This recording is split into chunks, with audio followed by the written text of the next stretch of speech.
c'est ma vie. Je peux le dire. J'ai été offert et sacrifié à l'âge de 7 ans. L'histoire incroyable de pasteur Moïse Mbié. Je me suis référé à une chose que Dieu m'avait dit. Dieu m'avait montré un jour, Dieu m'a montré l'apôtre Emmanuel Mbié un jour en train de prêcher. Alors quand il est fatigué, je voyais beaucoup de serviteurs de Dieu qui étaient assis là, mais qui ne faisaient rien. Ils étaient juste en train de parler. Regarde l'apôtre, il n'a plus la force, il n'arrive plus à prêcher, il va tomber, attention. Mais personne n'intervenait. Et moi, je me suis levé dans le songe. Je suis allé, j'ai pris mon père et je l'ai fait asseoir. Ouf. J'ai sursauté. Je ne savais pas ce que ça voulait dire. Dans cette vidéo d'aujourd'hui, nous allons comprendre qui est vraiment Moïse Mbié, qui était vraiment le pasteur Moïse Mbié. Comment est-ce qu'il a fait pour avoir cette notoriété?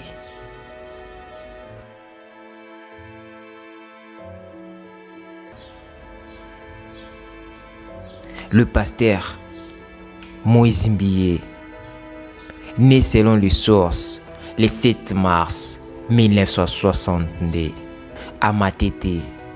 Moïse Mbié est un musicien, auteur congolais, ainsi que pasteur pentecôtiste de l'église Cité Bethel et propriétaire de sa propre chaîne de télévision Siloé TV.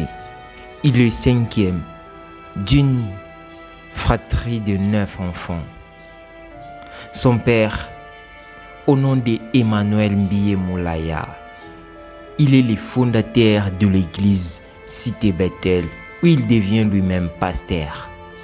Mais ce que vous ignorez, c'est l'histoire qu'on va vous raconter aujourd'hui sur la vie de pasteur Moïse Mbié. Il est également propriétaire de la chaîne Siloé TV, comme nous venons de le dire. Déjà, à l'âge de 7 ans, Moïse Mbié a été offert à l'église, comme nous allons écouter dans cette vidéo. Parce qu'il faudrait souligner que moi, chaque jour, je sortais de l'école pour descendre à l'église, ensuite la maison. Chaque samedi, je passais nuit à l'église. J'ai commencé à servir à l'église, j'avais 7 ans. Déjà, je servais à l'église. J'ai été offert à l'église. Vous savez, beaucoup de gens peuvent parler sur Moïse Mbié. Non, voilà, il est ceci, il est cela, il a fait ceci. Mais beaucoup ne connaissent pas vraiment et réellement l'histoire de ce pasteur. Beaucoup ignorent l'histoire que Moïse Mbié a pu passer. De nos jours, la vie est tellement facile. Mais si on parle du 19e siècle ou du 20e siècle, vous savez, ce sont des moments où les gens peuvent dire des choses, mais ils ne savaient vraiment pas ce qui s'est passé réellement. Comment est-ce qu'un enfant de 7 ans, il peut quitter l'école? Après l'école, il passe son temps à l'église, à servir Dieu, à commencer à chanter. Tu as un papa qui te dit, après l'école, tu vas à l'église. Tu vas faire ça. Et c'est là qu'on dit souvent, j'ai vendu mon âme. Parce qu'il y a beaucoup de gens qui ont vendu leurs âmes, qui ont vendu les âmes de leurs enfants. À qui? Point d'interrogation. Mais lui, il avait donné déjà son cœur à Dieu. À 10 ans, Moïse Mbié fait ce premier pas au sein d'un groupe d'enfants. Les groupes d'adoration junior, ou encore on peut l'appeler les Kodim, puisque là, c'est par là que Moïse Mbié a vraiment commencé son parcours. Lorsque Moïse Mbié a 13 ans, son père sollicite un professeur de l'INA, qui est l'Institut national des arts au Congo, Kinshasa, afin de lui donner des cours de piano à domicile. Seulement 3 ans plus tard, il rejoint le groupe Les Étoiles des Louanges en tant que clavieriste et chanteur par intermittence. Il y évolue avec son frère, son collaborateur de tous les temps, qui est Mike Kalambay, et d'autres chanteurs. Il participe à l'enregistrement du premier album du groupe intitulé L'Itatoli, dirigé par Charles Mombaya. Dans le deuxième album, Nzambe Nangai, c'est là qu'il a chanté.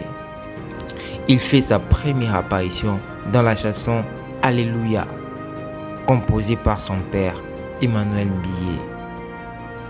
À la sortie de l'album, Plus que Cristal, deuxième opus du groupe, Moïse Mbiye occupe le poste du directeur artistique. Il quitte alors le groupe Les Étoiles des Louanges et lance son premier album solo intitulé Influence, avec des chansons à succès, vraiment à succès, telles que Tunanga Nini, Mais Voici, Bibomba Bomba, Influence et autres. Son deuxième album fut Le Cœur de l'Agneau, avec les chansons phares Nanzimi, Zala Unangai. Là, son père, sa vision était vraiment d'impacter dans le monde ainsi qu'en RDC, de prêcher la parole de Dieu partout dans le monde.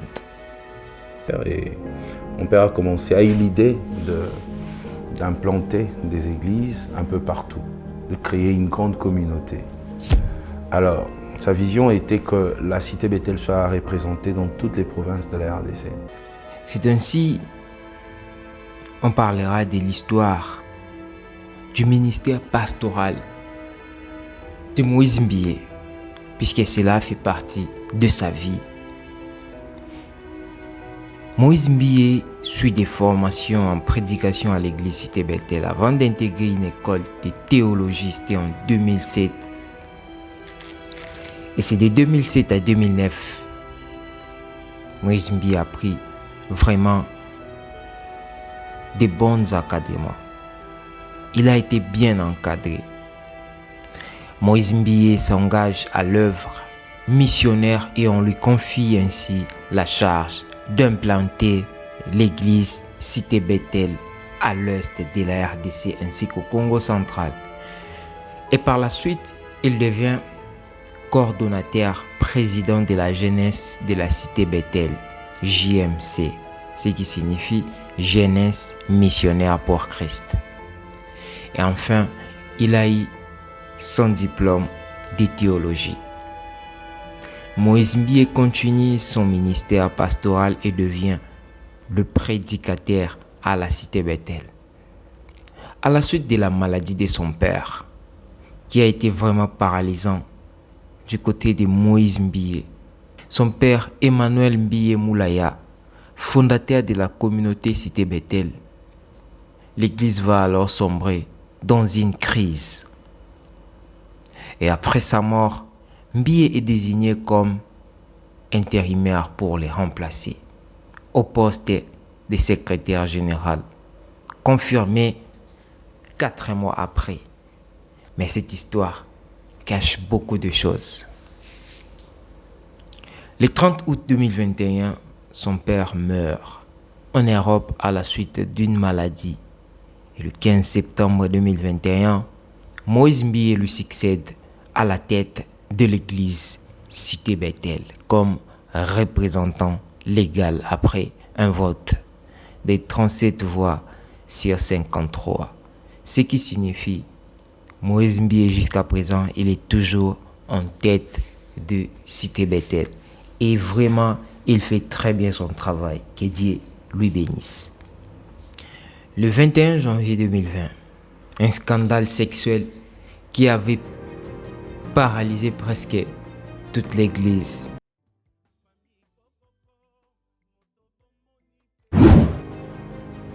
l'actrice Eliane Bafeno porte plainte contre Moïse Mbiye, viol, avortement et autres faits.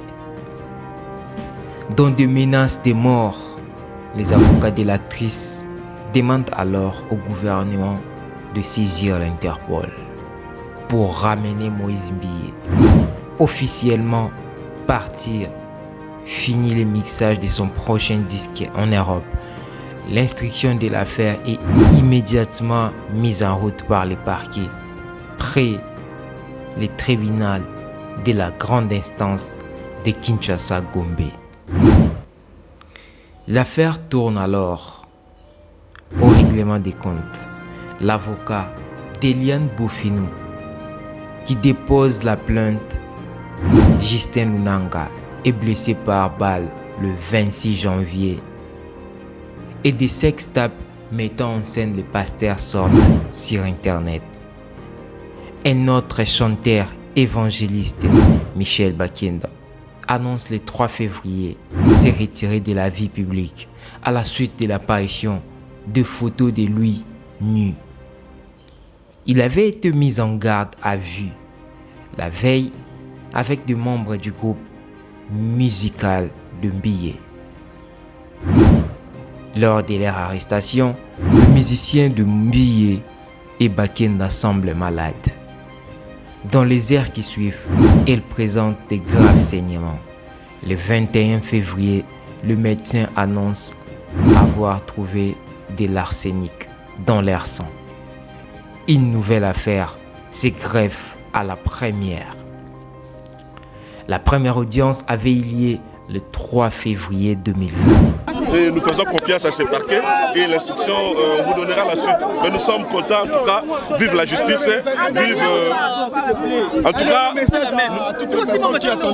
en tout cas, nous demandons à tout le monde d'être calme. Le parquet, un de ces 4 marqués, le parquet va nous notifier pour une confrontation qui sera un de ces 4 matins. Oui. Mais dès le 7 pour la deuxième audience, Mbiye ne se présente pas pour cause de maladie, ce qui ne l'empêche pas de continuer de prêcher les jours suivants et de lancer son nouveau single de le 8. Néanmoins, quelques jours plus tard, son concert au Zénith Paris, prévu pour juin 2020, est annulé. Alors qu'une grève des magistrats empêche la tenue de l'audience prévue le 10 février, l'ancien député avocat de Bafeno, Francis Kalombo, annonce qu'une cinquantaine d'autres victimes se sont signalées depuis le début du scandale.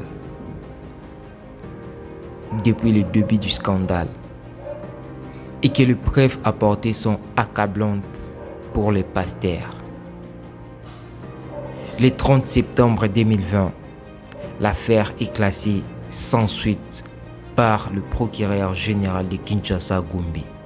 Et 2 ans plus tard, après que l'affaire soit classée sans suite, Moïse Mbiye affirme qu'il s'agissait d'un pur montage orchestré par les gens cherchant à nuire à sa personne pour des raisons qu'il ignore. Ainsi, Moïse Mbiye continua son parcours.